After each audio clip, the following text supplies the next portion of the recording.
somewhat controversial. Attention deficit disorder And hyperactivity particularly disorder. so when you're dealing with children who are 5 or 6 years of age. You see Irvine, Because 8 miles those up children the road, are inattentive, right up here. normal Right on the children are center. inattentive at that Good age. They're active and they're impulsive.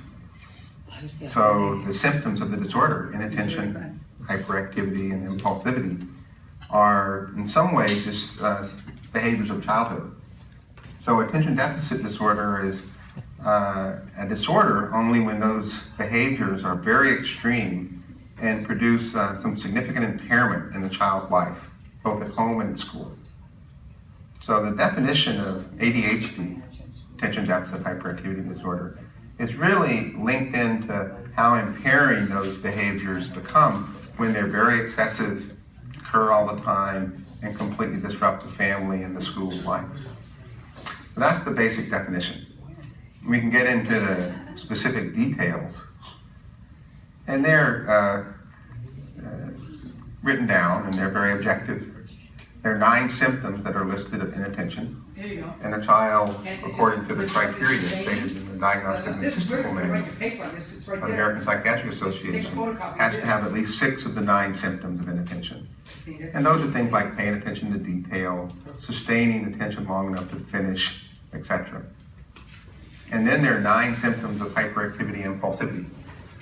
Fidgeting, always on the go, barging into games, not being able to wait.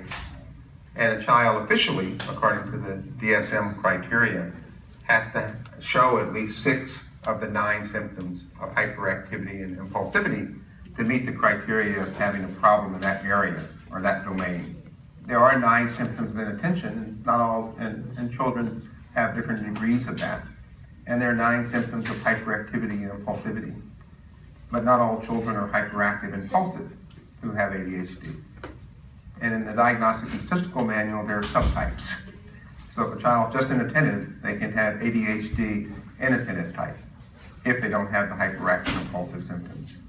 Or if a child just is hyperactive and impulsive but not inattentive, they would have the hyperactive impulsive type. Most of the children that we see in the clinic will have both. They'll have symptoms of inattention and also symptoms of hyperactivity and impulsivity. And that is called ADHD combined type. The child, Sean, that we'll be discussing, has ADHD combined type. He has both types of symptoms. I'd like to ask you about Sean when he was in kindergarten. So can you tell me about some of the problems he had when he was 5 or 6 years old? Actually, he was kicked out of the kindergarten. We were there a couple weeks, and he kicked a sprinkler, and it turned out to be the main water main. And he didn't really do it on purpose, but he just wasn't thinking and kicked it, and the whole water main broke. Oh. They had to shut down all the water in the whole school. Mm-hmm. The principal took him in the office, and he didn't show any remorse. He was kind of proud of what he did. And they were like, okay, bye. So he had an accident, really, which was maybe related to his exuberance and overactivity. Definitely. And then the next kindergarten, he was just doing really obnoxious things where I was getting called every single day to come pick him up. The thing that really made me go, something is desperately wrong here. We had a little puppy, real tiny little dog, and Sean was upstairs playing with it, and my daughter had gone upstairs and went, Mom, something's wrong with the dog's paw. And I looked, and this poor little dog had a broken paw. Mm-hmm. Sean had dropped her, but didn't say anything to anyone, just left the poor little dog sitting there, and I thought, wow, this is just not normal. He was never very good at details. They used to have little groups they'd walk around in. He was just always in trouble, touching things he wasn't supposed to be touching, not paying attention, running around, ruining other kids' things. If someone was building something, he would knock it over. You know, it's funny because he was like, you could tell he was smart, but yet he totally stuck out from all the other kids. His attention was just not there. Can you tell me what Sean is like when he's supposed to stay seated certain times? For example, when you're in a restaurant or when he's in a movie. Can he stay seated for the usual time that's expected of him? Or does he get up and run about?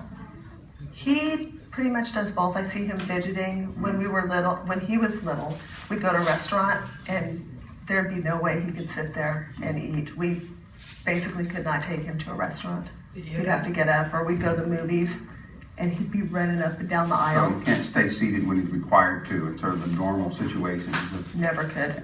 He has a very hard time with following set rules. Yeah, he wants to make up his own. So the general requests and rules that kids encounter are difficult for him to follow. Yes, like, in fact, for instance, I remember he would get sent home quite often for this, but if the teacher would say, stand behind this line, Sean would always have his foot right on the line. You know, he wouldn't put it behind him, just be right on the line, and then everything was downhill from there. What medication did Sean start on when he was in the first grade? He was on Ritalin sustained release, and that was actually enough for him until towards the end of first grade, it started wearing off. At one point, he was put on Ritalin and Prozac, and that actually made him worse, I think. Prozac. Sean's a type of child that You can't put him on that. you can't say a bad word around him. He's very offended by bad language. And all of a sudden, these words were flying out of his mouth.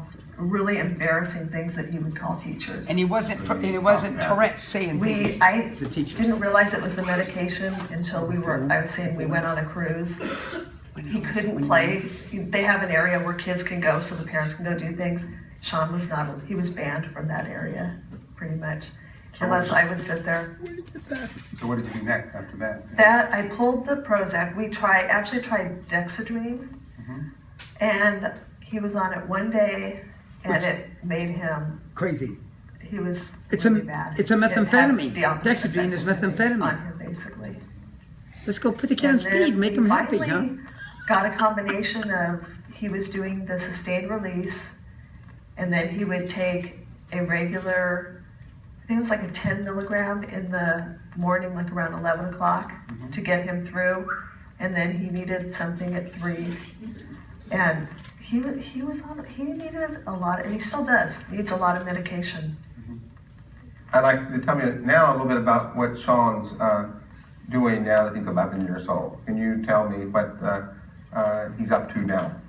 When he was at other schools, everything was negative. He was always being told how horrible he was or everything he did wrong. At UCI, things were more focused on the positive, and he would get rewards. And Sean is someone who really responds to a reward. Constant rewards, secondary so he got gains, to the point where primary he gains, had hated going to school. interactive before. It was the worst thing in the world support, to him. structure. Where he absolutely All of it. loved school, and thankfully, ever since being at UCI, he can't wait to go to school. You told me Sean responds very well to positive interventions. So can you tell me a little bit about the point system that he has at the UCI College? These are behavioral point systems how it that works Sean with him? achieves. He liked earning points. In fact, we went to the parenting classes and were shown how to do that, and we brought it home and started giving him points. And he would earn, at that time, Beanie Babies were a really big thing.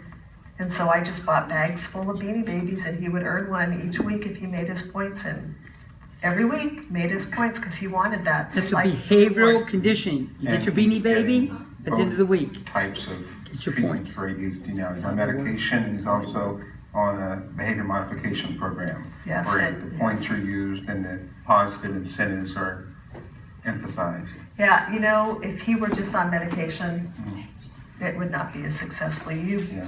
I am convinced you need to do both behavior modification and medication. It just does not work if you just do medication alone. There are a lot of kids out there that are like this, and they're just written off as bad kids, and the schools don't know what to do with them, and they're finally realizing that they need to do something, and that the behavior modification really works.